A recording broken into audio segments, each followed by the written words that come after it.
Moja ya njia ya kushinda changamoto za ulimwengu huu ni kuhakikisha kwamba unalo neno ambalo linakupa ushuhuda kwamba inawezekana kushinda katika kila hali unayoipitia.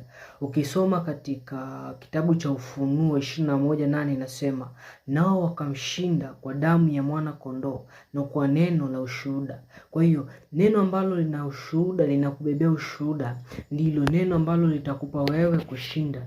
Kwa hiyo usihangaike sana kujiuliza nitawezaje kushinda, bali hakikisha ndani ya moyo wako umelijaza neno la Mungu. Ndani ya moyo wako una ushuhuda kwa habari ya Mungu, una ushuhuda wa matendo makuu ambayo Mungu anayatenda. Ukiweza kuwa na neno, ndilo litakalokupa uhakika wewe wa maisha yako na ushindi wako. Kila siku itakusaidia wewe kujengeka na kuwa na uhakika kwamba Mungu yeye anakuwazia mema. Kwa hiyo usiwahi kujiwazia mabaya, kwa sababu lipo neno la ushuhuda ambalo litakuongoza, litakupa kushinda na litakuimarisha katika kila hatua ambayo utakutana nayo kwenye maisha yako.